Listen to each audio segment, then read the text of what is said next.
ఇచ్చారంటే పరిశుద్ధ గ్రంథంలో నుంచి మనం చూసినట్లయితే చూడండి, లూకా సువార్త 5వ అధ్యాయము 32వ వచనం. లూకా సువార్త 5వ అధ్యాయము 32వ వచనం చదువుతున్నాం. మారు మనస్సు పొందుటకై నేను పాపులను పిలవవచ్చింది. ఎందుకు వచ్చారండి? ఎవరికి మారు మనసు లేదంట?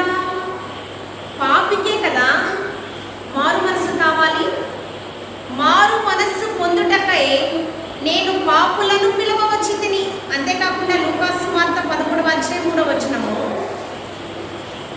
మీరు మారు మనస్సు పొందని ఎడల మీరందరూ అలాగే నశింతురు. ఏమంటున్నారు? మారు మనస్సు పొందుటకై పాపులను నేను పిలవవచ్చింది. మారు మనస్సు పొందని ఎడల మీరందరూ ఏమవుతారు? నశించిపోతారు. చిన్న ప్రార్థన చేసుకుంటాం. ప్రేమ నమ్మకం కలిగిన మా కన్న తండ్రి, స్తుతులకు పాత్రుడా, స్తోత్రముగా ఘనతకారుడా, మా గొప్ప దేవ నీకు వందనాలు. మారు మనస్సు కలిగి ప్రభావ మేము జీవించినట్టు నీ వాక్యముతో ప్రతి ఒక్క బిడ్డతో మీరు బలపరచండి. వాక్యానుసారమైన జీవితం ప్రతి ఒక్కరికి దయచేయండి ప్రభావ. ఈ స్వరము ఎంతవరకు వినబడుచున్నదో ప్రతి ఒక్కరికి మారు మనస్సు, పాప క్షమాపణ, పశ్చాత్తాపం కలిగిన హృదయము మీరు దయచేసి ప్రభువా నీలో ఫలింపచేసి నీలో అంటుకట్టబడిన స్థితిని కలుగచేయమని క్రీస్తు పరిశుద్ధ నామములో అడిగి వేడుకుని ప్రార్థించుచున్నాము తండ్రి. ఆమేన్. ఎవరైతే అనారోగ్య పరిస్థితిలో ఉన్నారో వారికే వైద్యం అనేది అవసరం. ఆయన పరమ వైద్యుడు, పరలోకాధికారి. శరీరానికి వైద్యం కాదు. మారు మనసు దేనికి కావాలి? ఆత్మకు కావాలి కదా. శరీరము గాయంతో ఉన్నప్పుడు డాక్టర్స్ దగ్గరికి వెళ్ళినప్పుడు వారి చేతిలో ఉన్న వైద్యమును అందించి స్వస్థత పొందుకుంటాము అంటారు. అలా కాదు, చేతులు దాటిపోతే మా చేతిలో ఏమీ లేదమ్మా, దేవుడే మిమ్మల్ని రక్షించాలి అంటే డాక్టర్స్ చేసే వైద్యంలో ఉపశమనం మాత్రమే కలుగుతుంది, కానీ శాశ్వతమైన స్వస్థత ఎవరి దగ్గర ఉందంటే దేవుని దగ్గర. దేవుడి మీదే మీరు మారమేయండి అంటాడు. జీవము మరణము ఎవరి వశంలో ఉంది? దేవుని వశంలో ఉంది. కిషోర్ బ్రదర్కి బాలేదని ప్రార్థన చేస్తున్నప్పుడు లాస్ట్ సార్ అయితే చాలా భయంకరమైన ప్రమాదం నుంచి శ్వాసను కూడా పీల్చుకోలేని పరిస్థితిలో ఉన్నారని చెప్పారు. ఎక్కడో సాక్ష్యం అవసరం లేదు, మన సంఘంలోనే గొప్ప సాక్ష్యం కదా. డాక్టర్స్ చెప్పే ఉంటారు, మా చేతిలో ఏమీ లేదు, మేము వైద్యం చేస్తాము, దేవుడే మిమ్మల్ని రక్షించాలి. ప్రతి కుటుంబంలో దేవాది దేవుడు ఒక సూచక క్రియ జరిగించుకుంటూ ఉన్నాడు. పరమ వైద్యుడు అంటూ ఉన్నాడు, నీ మారు మనసు శరీరానికి కాదు, దేనికి కావాలి? మనసుకు కావాలి. చూడండి, పరిశుద్ధ గ్రంథంలో మనం చూసినట్లయితే మారు మనస్సు అనేది ఏ విధంగా దేవాది దేవుడు ఉపమాన రీతిలో తెలియపరుస్తూ ఉన్నాడు. మత్తయి సువార్త 18వ అధ్యాయము 1వ వచనం నుంచి చదువుతున్నామా. ఆ కాలమున శిష్యులు యేసునొద్దకు వచ్చి పరలోక రాజ్యములో ఎవరు గొప్పవాడని అడుగగా, ఎక్కడ నుంచినారు? పరలోక రాజ్యానికి వెళ్ళడమే గొప్ప విషయము. ఆ పరలోక రాజ్యంలో ఎవరు గొప్పవారని అడుగగా తర్వాత ఆయన ఒక చిన్న బిడ్డను పిలిచి తన యొద్దకు పిలిచి వారి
యేసయ్య వస్త్రము తాకితే చాలు, ఏమండి యేసయ్య పాద ధూళి తాకితే చాలు. ఇలాగా ఒక్కొక్కరు విశ్వాసం కొలమానం ఉంది కదా.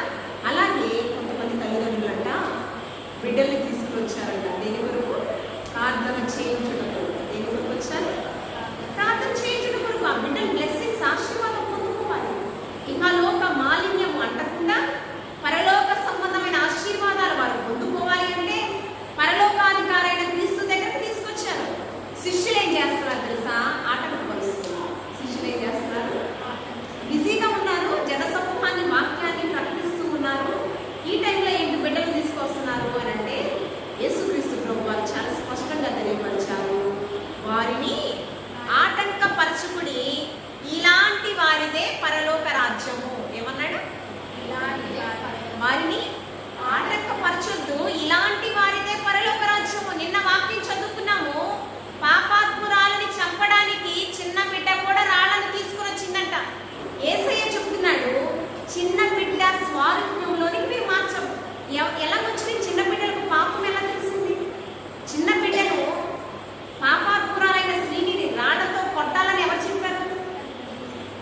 ఎవరు చెప్పారమ్మా? తల్లిదండ్రులే చెప్తున్నారు. తల్లిదండ్రులు నడవడికలోనేగా బిడ్డలు నడుస్తారు. ఏమా మనం తెలుగు మాట్లాడితే వాళ్ళదే మాట్లాడతారు, మాతృభాష. అంతేనా? అంతేనా? మనం ఏమి నడిస్తే ఏమి చేస్తే మనల్ని ఎవరు అనుకరిస్తూ ఉంటారు? మన బిడ్డలు మనల్ని అనుకరిస్తూ ఉంటారు. చిన్న బిడ్డలకు కూడా విషబీజాన్ని నేర్పుతూ ఉన్నారు నేటి దినాలలో సమాజం కదా. కానీ చిన్న బిడ్డలంట దేవుని ప్రతినిధులు. చిన్న బిడ్డలు దేవుని ప్రతినిధులు. చూడండి, చాలా స్పష్టంగా తెలియపరుస్తూ ఉన్నాడు. పరలోక రాజ్యాన్ని చూసినటువంటి యోహాను గారు మొదటి యోహాను పత్రికలో, మొదటి యోహాను పత్రిక 4వ అధ్యాయము 4వ వచనం చదువుమా. చిన్న పిల్లలారా, మీరు దేవుని సంబంధులు, మీలో ఉన్నవాడు లోకంలో ఉన్నవాని కంటే గొప్పవాడు కనుక మీరు వారిని జయించి. చిన్నపిల్లల ఎవరి సంబంధులు? దేవుని ప్రతినిధులు. వారికి స్వార్థం ఏంటి, పాపం ఏంటి, ఈ లోక మాలిన్యం ఏంటి ఏమీ తెలియదు. మీలో ఉన్నవాడు. చిన్న బిడ్డల్లో ఎవరున్నారు? దేవుని మనస్సు ఉంది, దేవుని యొక్క స్వారూప్యం ఉంది. మీలో ఉన్నవాడు లోకంలో ఉన్నవాని కంటే. నిన్నేం చెప్పాను వాక్యం? గెహజీ తన దాసుడు ఎలీషా దైవజనుడు సిరియా సైన్యానికి భయపడిపోయి రథములు, ఏమండి ఆ సిరియనులు దండెత్తి మన మీద యుద్ధానికి వచ్చారయ్యా యజమానుడు అని చెప్తూ ఉన్నప్పుడు ఆయన ఏమంటూ ఉన్నాడు? మీలో ఉన్నవాడు లోకంలో ఉన్నవాని కంటే గొప్పవాడు అన్నట్లు వాక్యం పలికాడు. ఆయన నేత్రములు వెలిగించండి ప్రభువా అని ప్రార్థన చేసినప్పుడు ఏమైంది? అతని చుట్టూ అంట అగ్ని రథములు వచ్చాయంట. ఏమొచ్చినాయి? ఇంతకు ముందేమో సిరియనుల సైన్యము రథములతోనే ఉంది. కానీ ఇప్పుడు గెహజీ నేత్రములు తెరిచి అగ్ని రథములని చూపించాడంట భద్రంగా. ఆ పరిశుద్ధాత్మ అగ్నిని దేవాతి దేవుడు మనకిచ్చాడు. దేవాతి దేవుడు బాప్తిస్మిచ్చి యోహాను బాప్తిస్మిస్తుంటే అందరికీ అతనికి ఉన్న టైటిల్ ఏంటి? బాప్తిస్మిచ్చి యోహాను. అతనికి యోహాన్ అనే పేరు, కానీ అతనికి దేవుడిచ్చిన టైటిల్ ఏంటంటే బాప్తిస్మం ఇవ్వాలి. ఆ బాప్తిస్మం ఇచ్చే క్రమంలో ఏం చేయాలో తెలుసా? చూడండి, లూకాసు వార్త 3వ అధ్యాయము 3వ వచనం నుంచి చదువుకున్నాం. అంతటా అతడు వచ్చి పాప క్షమాపణ నిమిత్తం మారు మనసు విషయమైన బాప్తిస్మమును పొందవలెనని యోర్దాను నది ప్రదేశమందంతటా ప్రకటించుచుండెను. దేని కొరకు? పాప క్షమాపణ అయిన బాప్తిస్మము విషయము లోకమందంతటా ప్రకటిస్తూ ఉన్నాడట. కింద వచ్చిన ప్రభు మార్గం సిద్ధపరచుడి, ఆయన త్రోవలు సరళం చేడి, ప్రతి పల్లము కూర్చోబడును, ప్రతి కొండయు మెట్టయు పల్లము చేయబడును, వంకర మార్గములు కిందని వగును, కరకు మార్గములు నుండవగును, సకల శరీరులు దేవుని రక్షణ చూతురు. యేసుక్రీస్తు ప్రభువారి యొక్క గురించి చాలా స్పష్టంగా తెలియపరుస్తూ ఉన్నాడు. 4వ అధ్యాయం 17వ వచనం నుంచి యెషయా ప్రవక్త చెప్పినటువంటి గ్రంథాన్ని ఎత్తి చూపించి ఆయనంట ప్రభు ఆత్మ. నిన్నేం చెప్పాను? యేసుక్రీస్తు ప్రభువారికి ఎవరితో ఉన్నారంట? పరమ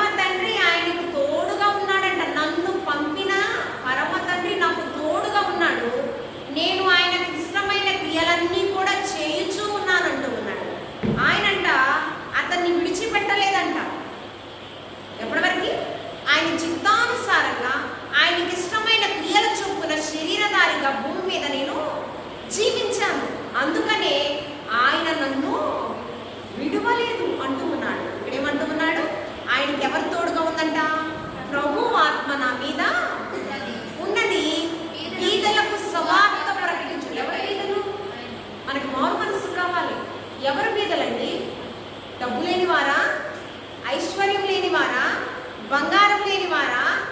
ఏమండి భోగభాగ్యములు లేని ఎవరు పేదవారు? ఆత్మీయత లేనివారు. ఏమండి ఆత్మీయతలో ఫలాభివృద్ధి లేనివారు, మంచి మనస్సు లేనివారు, మంచి సుగుణాలు లేనివారు పేదవారు. బీదలకు, ఆత్మీయ లోపం ఉన్నటువంటి బీదలకు, మంచి మనస్సు లేని బీదలకు సువార్త ప్రకటన చేయుటకు, చెరలోనున్న వారిని విడిపించుటకు. చెర అంటే ఏంటండి? మన మీద ఏమి వేలుబడి చేస్తుంది? దురాత్మల సమూహం ఏలుబడి చేస్తుంది.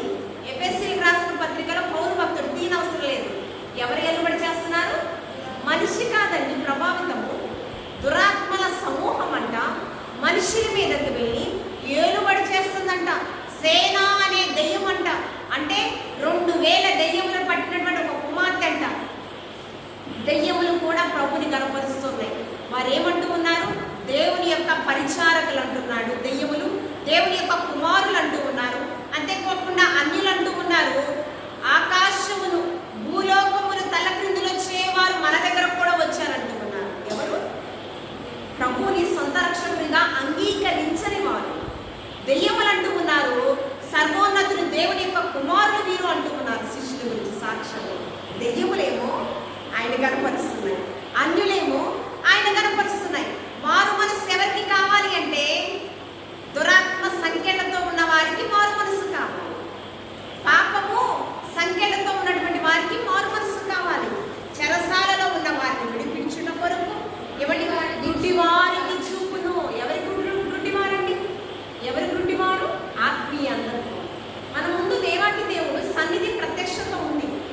దేవుడు మన పట్ల అనేకమైన కార్యాలను చేయాలని ఆయన ఇష్టపడుతూ ఉన్నాడు. కానీ కళ్ళుండి దేవుని యొక్క మహిమను చూడలేని పరిస్థితులు, చెవులుండి దేవుని యొక్క మాటలు వినలేని పరిస్థితిలో మనం ఉంటున్నాం. మనకి నోరుంది, దేవుని యొక్క మాటలు ప్రకటించలేని పరిస్థితిలో మనం ఉంటున్నాము. ఎవరి గుడ్డివారు? ఏమండి ఎవరు గుడ్డివారు? దేవుని యొక్క మహిమను చూడలేనటువంటి వారే గుడ్డివారు. గెహజీకి ఆత్మీయ అంధత్వంతో ఉన్నాడు కనుకనే అగ్ని రథములను చూడలేకపోయాడు. బిలాము ప్రవక్త మామూలు సామాన్యమైన వ్యక్తి కాదు. ఆ బిలాము ప్రవక్త ఆత్మీయ అంధత్వంలో ఉన్నాడు. ఆత్మీయ అంధత్వంలో ఉంటే గాడిదతో బుద్ధి చెప్పించాడు. ఎవరితో? గాడిదకు గంత కట్టి ఏమండి వెళ్ళిపోతూ ఉన్నాడు ఇశ్రాయేలు ప్రజల్ని చెప్పించడానికి. కానీ యెహోవా దూత ఖడ్గముతో నిలిచిందంట. ఎవరితో? ఖడ్గంతో నిలిచిందంట. ఖడ్గంతో నిలిచిస్తుంటే ఇక్కడేమో గంత కట్టబడిన గాడిదేమో దూతను చూస్తుందంట. దూతను చూడగలదా? గంత కడితే ఎలా చూడగలదు? కానీ నేత్రములు వెలిగించబడిన బిలాము మాత్రము దేవుని దూతను చూడలేకపోతున్నాడు. ఏమండి సాధనముగా ఉన్నటువంటి, వాహనముగా ఉన్నటువంటి గాడిద బిలాముని తీసుకుని వెళ్ళటల్లా మధ్యలో ఆపేస్తుంది. పొలాల చోటన తిరగబడుతుంది. ఏమంటే తిన్నని మార్గంలో వెళ్ళడల్లా ఎందుకు వెళ్ళటం లేదు, నువ్వు నాకు ఎందుకు లోబడట్లేదని యజమానుడైన బిలాము దాన్ని కొడుతూ ఉన్నాడు. కొడుతూ ఉంటే, అయ్యా యజమానుడా, ఎన్ని మారు నీకు పరిచయం చేశాను, ఒక వాహనంగా వాడబడ్డాను. ఎప్పుడైనా నేను తిన్నని మార్గము గుండా వెళ్లకుండా తప్పించి త్రోవలో ఎప్పుడైనా తీసుకుని వెళ్ళానా? నువ్వు నన్ను ఎందుకు ఇన్ని మార్లు కొట్టుచు ఉన్నావనంటే అప్పుడు మాట్లాడుతున్నాడు. యెహోవా గాడిదకు వాకిచ్చి మాట్లాడించాడంట. ఇవన్నీ మాట్లాడిన మాటలు. అప్పుడు ఆయన మనోనేత్రాలు వెలిగింపబడి దేవుని యొక్క దూతను చాలా స్పష్టంగా చూశాడు. మారు మనస్సు అనేది మన శరీరానికి కాదండి. మారు మనస్సు అనేది దేనికి కావాలి? మన ఆత్మకు కావాలి, మన హృదయానికి కావాలి. చూడండి పరిశుద్ధ గ్రంథంలో మనం చూసినట్లయితే మత్తయి సువార్త 17వ అధ్యాయం 1వ వచనంలో మనం చూసినప్పుడు 6 దినములైన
కఠినమైన మనస్సు మార్చబడి ఇతన్ని పెంచుకోవాలని ఆలోచన కలిగింది.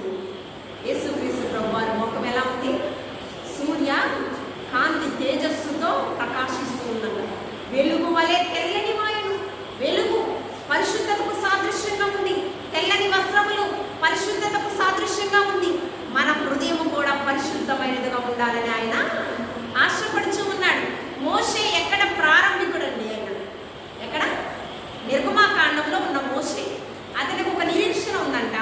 11వ అధ్యాయం హెబ్రీయులకు రాసిన పత్రిక 23వ వచనంలో ఐగుప్తీయ ధనము కంటే ఫరో సింహాసనము కంటే క్రీస్తు కొరకైన నింద గొప్ప మేలు అంటున్నాడు.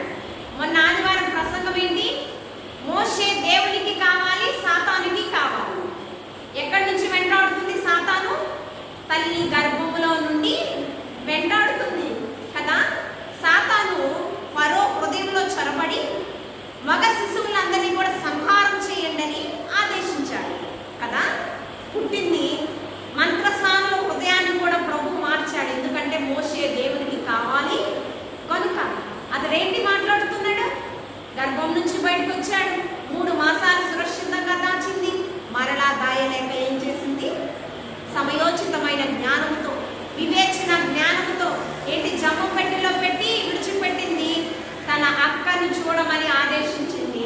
అక్క చూసింది, మరో కుమార్తె చూసింది. ఆమె మనసు మార్చబడి పెంచుకోవాలనే ఆలోచన వచ్చింది. ఎక్కడ పెరిగాడు? రాజభోగం అనుభవించాడు 40 సంవత్సరాలు. అతడు ఫరోకి దేవుడుగా నియమించడానికి ఎలాగా ఓర్పు అనే పాఠ్యం కొరకు ఎక్కడ గొర్రెల మధ్య అతను విడిచిపెట్టాడు. గొర్రెలను మేపే కాపరిగా ఆయన విడిచిపెట్టాడు. అతను అంటున్నాడు, చదువు 11వ అధ్యాయం హెబ్రీయులకు రాసిన పత్రిక 23వ వచనం చదవమ్మా. మోషే పుట్టినప్పుడు అతని తల్లిదండ్రులు ఆ శిశువు సుందరుడై ఉండుట చూచి, అతడు ఎలా ఉన్నాడంట? సుందరుడై ఉండుట చూచి విశ్వాసమును బట్టి రాజ ఆజ్ఞకు భయపడక 3 మాసములు అతన్ని దాచిపెట్టిరి. మోషే పెద్దవాడైనప్పుడు విశ్వాసమును బట్టి ఐగుప్తీయ ధనము కంటే క్రీస్తు విషయమైన నింద గొప్ప భాగ్యమని ఎంచి అల్పకాల భోగ భాగ్యములు అనుభవించుట కంటే క్రీస్తు కొరకైన నింద గొప్ప మేలు అనుకున్నాడంటే. ఎలాగా? క్రీస్తు కొరకు శ్రమ పడుట. అదేనా? ఎలా? ప్రారంభికుడండి. ప్రారంభములోనే అతనికి ఒక నిరీక్షణ అన్నట్ట. రూపాంతరము చదివాము, కింద వచ్చిన చదువు. ఆయన కాదు రూపాంతరం అమ్మ. మత్తయి సువార్త రూపాంతరం చదివాం కదా. 11వ అధ్యాయం 17వ అధ్యాయం 1వ వచనం తర్వాత రూపాంతరం తర్వాత చదువమ్మ. ఇదిగో మోషేయు ఏలియాయు వారికి కనబడి ఆయనతో మాట్లాడుచున్నారు. ఎవరితో మాట్లాడుచున్నారు? యేసయ్యతో మాట్లాడుచున్నారు. మోషే ఎక్కడ? ప్రారంభికుడు. ఏమండి? సింహాసనం విడిచిపెట్టాడు. దేవుని చిత్తాన్ని నెరవేర్చడానికి గొర్రెల కాపరి అయ్యాడు. అంతేకాదు ఏమండి, ఇజ్రాయేలు ప్రజలతో నిందలు అవమానాలు పొందాడు. కానీ అతడు ఓర్పు నశించిపోయి ఏం చేశాడు? ద్రోహులారా అని పిలిచాడు. ఏం చేశాడు? ద్రోహులారా అని పిలిచాడు. బండను చూపించమంటే బండను కొట్టాడు. బండను చూపిస్తే ఏమొస్తుంది? నీరు వస్తుంది. దేవుని యొక్క మాట పొల్లైనను సున్నా అయినను తీయడానికి వీల్లేదు, పొందుపరచడానికి వీలు లేదు. అలా చేస్తే ఏమొస్తుందంట? తెగుళ్లను దేవాది దేవుడు రప్పిస్తానని అంటున్నాడు. ఏం చెప్పమంటే ఏం చేయమంటే అదే చెయ్యాలి. పరమ తండ్రి వారి యొక్క సనుగుడు చూసి ఆయనే వారిని నశింప చేయాలనుకున్నాడు. కానీ మోషేనేమో ప్రాధేయపడ్డాడు.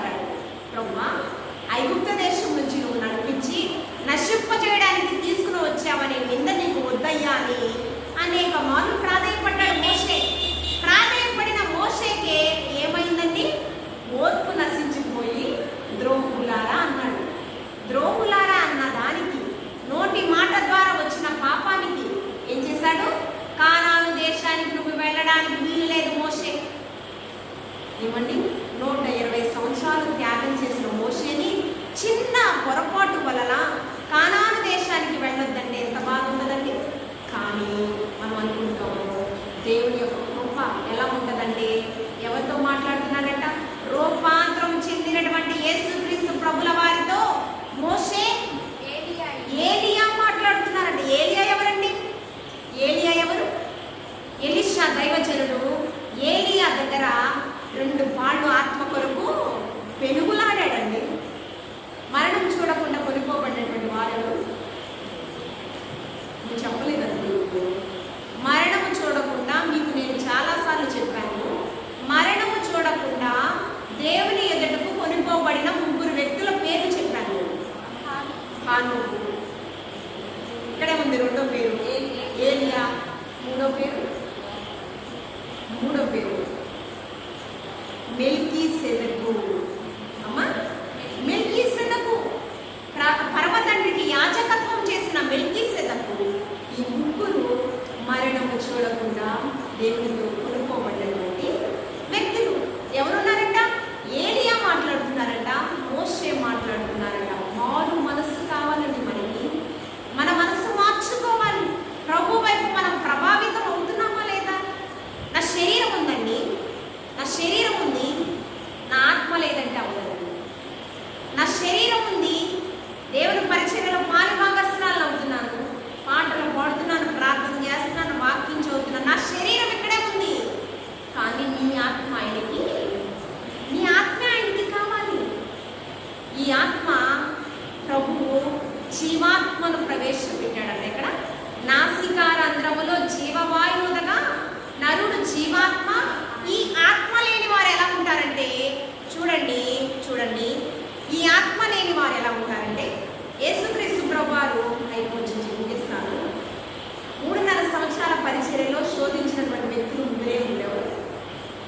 ఎవరండి? శాస్త్రీయులు, పరిసయ్యులు, సద్దూకయ్యులు కదా. వీరేంటి? ధర్మశాస్త్రాన్ని బాగా పఠించినటువంటి జ్ఞానం కలిగినటువంటి వ్యక్తులు, పండితులు అని చెప్పాలి. ధర్మశాస్త్రం గురించి క్షుణ్ణంగా తెలుసుకోవాలి. పరిసయ్యుడికి వీరికి ఏంటంటే పునరుద్ధానం ఉంటుంది, మరణం తర్వాత ఒక క్రొత్త జీవితం ఉందంటే నమ్మరు. ధర్మశాస్త్రాన్ని పఠిస్తారు. కానీ యేసుక్రీస్తు ప్రభువారికి ఏ సాకు చెప్పి శిక్ష విధించారు? 7వ దినాన ఏం చెప్పాను? నిన్నేం చెప్పాను? 7వ దినము విశ్రాంతి దినము. ఈ విశ్రాంతి దినాన యేసుక్రీస్తు ప్రభువారు ఏం చేశారు? స్వస్థతలు చేశారు. ఏమండి? ఒక మంచి కార్యం చేశారు. వారికి మారు మనస్సు లేదు, మంచి ఆత్మ లేదు వారికి. అందుకని మంచి క్రియ చేసిన ప్రతిసారి యేసుక్రీస్తు ప్రభువారిని నేరారోపణ చేయడానికి ప్రయత్నిస్తూ ఉన్నారు. అందుకని శిలువకు అప్పచెప్పింది కూడా కారణం ఏంటంటే ధర్మశాస్త్రాన్ని, మోషే మాకిచ్చిన ధర్మశాస్త్రాన్ని ఉల్లంఘించాడు. వారి కేకలే గెలిచాయి. బరబ్బ బందిపోటు కదా. అతడు జనవరి 26 మనకి సంవత్సరానికి ఒక మారు జైలు ఎవరైతే శిక్ష అనుభవిస్తున్నారో వారిలో వారి మార్పును బట్టి కొంతమంది ఖైదీలకి విడుదల అనేది ప్రకటిస్తారు. జనవరి 26 కావచ్చు, ఆగస్టు 15 కావచ్చు. ఏం చేస్తారు? ఖైదీలను వారు మార్పును బట్టి, వారు మారు మనసును బట్టి ఖైదీలకి విడుదల అనేది వస్తుంది.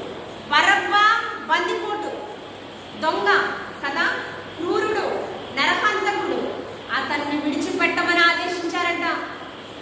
పిలాతు అంటున్నాడు, ఇతని ఎదుట ఏ దోషము నేను చూడలేదంటూ ఉన్నాడు.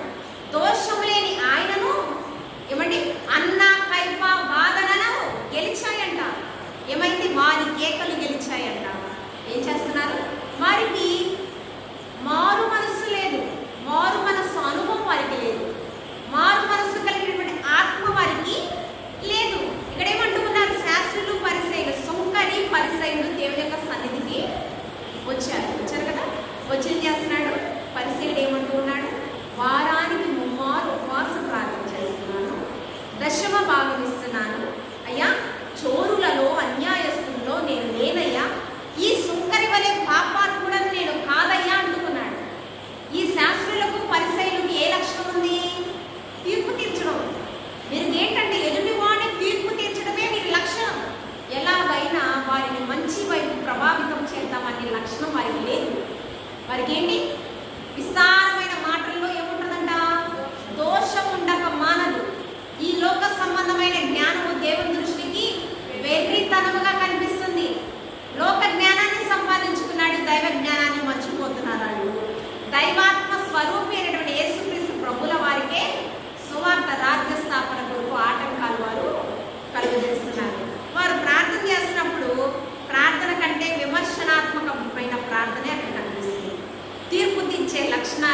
ఎందుకంటే ఇతడు నీతిమంతుడుగా తీర్చబడి తన ఇంటికి వెళ్ళెనని మీతో చెప్పుచున్నాను.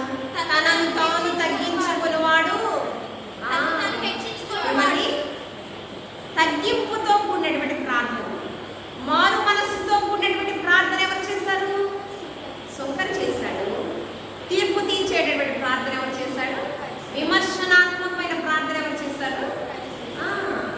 ఈ ప్రార్థన ఎవరి ప్రార్థన లక్ష్య పెట్టాడు? సుంకరి ప్రార్థనే లక్ష్య పెట్టి నీతిమంతుడుగా తీర్చబడి సంతోషంగా వెళ్ళాడంట. ఎవరి మనసు చూస్తూ ఉన్నాడంటే మారు మనస్సు సుంకరిలో చూస్తూ. అటువంటి అనుభవంలోని మనం మార్చబడాలండి. సుంకరి పాపం చేసే ఉండొచ్చు, కానీ పశ్చాత్తాపడుచున్నాడు కదా, పశ్చాత్తాపడుచున్నాడు కదా. అతిక్రమమును దాచిపెట్టువాడు వర్ధిల్లడు. వాటిని ఒప్పుకొని విడిచిపెడితే ఏమవుతాము? కనికరాన్ని పొందుకున్నాడు సుంకరి, నేరుగా నీతిమంతుడుగా తీర్పు తీర్చబడ్డాడు. అతను ఎక్కడుంటాడు? నీతిమంతుడు పరలోక రాజ్యంలో ఉంటాడు. మారు మనసు అనుభవంలోనికి మార్చబడిన వారు ఎలా ఉంటారంటే, సౌలు పౌలుగా మార్చబడ్డాడు కదా, ఆయనే చెప్తున్నాడు. ఇతను కూడా మత జ్ఞానం సంపాదించుకున్నటువంటి, ధర్మశాస్త్రాన్ని పఠించినటువంటి గొప్ప జ్ఞానం కలిగినటువంటి వ్యక్తి, పండితుడు, యూదా మత పెద్ద సౌలు. అతను చెప్తున్నాడు, అగ్రిప్ప రాజుకు చెప్తున్నాడు. ఎవరు చెప్తున్నాడు? అగ్రిప్ప రాజుకు చెప్తున్నాడు. వారందరూ కూడా, నువ్వు యూదా మత పెద్దవు కదా, నువ్వేంటి ఇంతకుముందు దేవుని రాజ్యాన్ని పాడు చేసావు కదా, శిష్యులను చంపడానికి నువ్వు వెనకాడలేదు కదా, ఇప్పుడేంటి దేవుని మాట నువ్వు చెప్తున్నావు? నువ్వు చెప్పవసరం లేదయ్యా, నేనే చెప్తాను. నేను చెప్తున్నాను, నువ్వు నా గురించి చెప్పాల్సిన అవసరం లేదు, నేనే చెప్తాను. నేను అలాంటి వాడిని. దేవుని యొక్క పరిచయం నేను పాడు చేశాను, స్టెఫనీ యొక్క మరణాన్ని ఆమోదించాను, నేనే చెప్తున్నాను. ఆ కింద వచనాలలో మాట్లాడుతున్నాడు. అపోస్తుల కార్యం 26వ అధ్యాయం చూసినప్పుడు 26వ అధ్యాయము చూడండి, 9వ వచనం చూడమ్మా. అపోస్తుల కార్యం 26వ అధ్యాయం 9వ వచనం. నజరేయుడైన యేసు నామమునకు విరోధముగా అనేక కార్యములు చేయవలనని నేను అనుకొంటిని. యెరూషలేములో నేను అలాగు చేసి తిని. నేను ప్రధాన యాజకుల వలన అధికారము పొంది పరిశుద్ధులను అనేకులను చెరసాలలో వారిని చంపినప్పుడు నేను సమ్మతించాను. అయితే కింద వచనం చదువు. 14వ వచనం. మేమందరమును నేలపడినప్పుడు సౌలా నన్నెందుకు హింసించుచున్నావని ముని కోలలకు ఎదురుగా తన్నుట నీకు కష్టమని హెబ్రీ భాషలో ఒక స్వరము నాతో పలుకుట వింటిని. అప్పుడు నేను, ప్రభువా నీవు ఎవడమని అడగగా, ప్రభువు నేను హింసించుచున్న యేసుని. ఆ యొక్క స్వరం గురించి ఏం మాట్లాడుతున్నాడు చూడండి. చివరి వచనం చూడండి, 18వ వచనము చివరి భాగంలో, వారు చీకటిలో నుండి వెలుగులోనికి, సాతాను అధికారములో నుండి దేవుని వైపునకు తిరిగి నా యందు విశ్వాసము చేత పాప క్షమాపణను పరిశుద్ధపరచబడిన వారిలో స్వాస్థ్యమును పొందున్నట్లు వారి కన్నులను తెరచుటకై నేను నిన్ను వారి ఎదుట పంపేదనని చెప్పాను. కాబట్టి అగ్రిప్ప రాజా, ఆకాశం నుంచి కలిగిన దర్శనమునకు నేను అవిధేయుడను కాక. ఎక్కడి నుంచి వచ్చింది ఆ దర్శనము? ఆకాశం నుంచి ఒక స్వరం వచ్చింది. ఆ దర్శనానికి నేను అవిధేయుడను కాక విధేయుడనై నా బండరాతి హృదయం మెత్తన హృదయంగా అప్పుడు మార్చబడిందయ్యా. ఇప్పుడు నేనంటూ ఉన్నాను.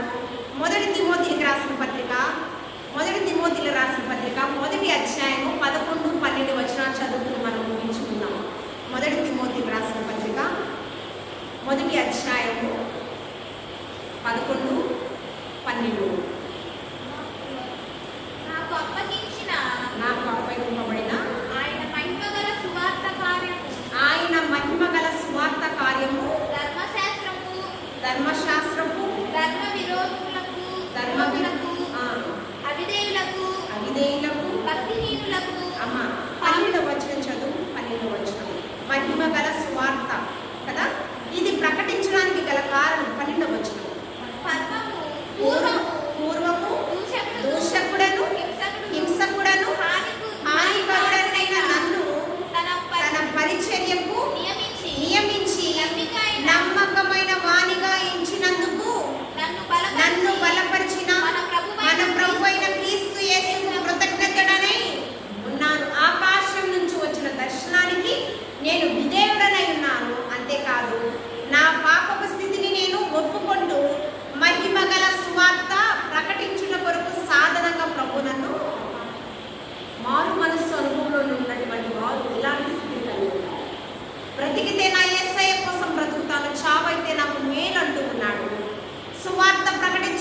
నాకు బహు శ్రమ అంటూ ఉన్నాడు. నా అతిశయానికి కారణం నా క్రీస్తు అంటూ ఉన్నాడు. మారు మనసు పొందిన అనుభవం ఉంది. నువ్వు మారు మనసు పొందావా? మారు మనసు పొందితే క్రియాత్మకమైన జీవితం నీలో కనిపించాలి. మారు మనసు అనుభవం దేవునికి నీలో కనిపించాలి. నీ మాట, నీ ప్రవర్తన, నీ చూపు, నీ వస్త్రధారణ, ఏమంటే నువ్వు నడిచే విధానం అన్నీ కూడా దేవునికి ఇష్టపూర్వకంగా ఆత్మీయ అలంకారము, పరిశుద్ధ అలంకారం మనము ధరించాలంటున్నాడు దేవాది దేవుడు. దేవాది దేవుడు మీకా ప్రవక్త ద్వారా ఒక మాట మాట్లాడుచున్నాడు. ఏది ఉత్తమమో మీరు తెలుసుకోవాలంట. ఆ ఉత్తమమైనది ఏంటి? న్యాయముగా నడుచుకునుటంట, కనికరాన్ని ప్రేమించుటంట, దీన మనస్సు కలిగి నీ దేవుని ఎదుట నీవు నిలవబడి ఉండాలంట. ఎలా జీవించాలంట? మీకా ప్రవక్త ద్వారా న్యాయముగా నడుచుకోవాలి, దీన మనస్సు కలిగి నీవు జీవించాలి. 6వ అధ్యాయము మీకా గ్రంథము 8వ వచనము, దీన మనస్సు కలిగి నీవు జీవించాలి, కనికరాన్ని నువ్వు ప్రేమించాలి, దీన మనస్సు కలిగి నీవు దేవుని ఎదుట నిర్దోషిగా ఎంచబడాలి. మీకా గ్రంథము 6వ అధ్యాయము 8వ వచనం, మనుష్యుడా ఏది ఉత్తమమో అది నీకు తెలియచేయబడి ఉన్నది. న్యాయముగా నడుచుకున్నటయు, కనికరమును ప్రేమించుటయు, దీన మనస్సు కలిగి నీ దేవుని ఎదుట ప్రవర్తించుట ఇదే కదా నేను నిన్ను అడుగుచూ ఉన్నాను.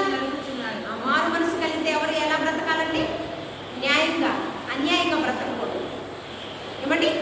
అన్యాయము, అక్రమము, ఏమండి అపవిత్రత మనలో ఉండకూడదు. కనికరాన్ని ప్రేమించాలి.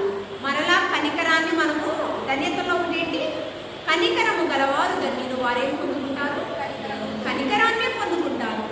దీన మనస్సు కలిగి నీవు దేవుని ఎదుట, సుంకరి దీన మనస్సుతో ప్రార్థన చేస్తున్నాడు, దేవుని ఎదుట నిర్దోషిగా ఎంచబడ్డాడు.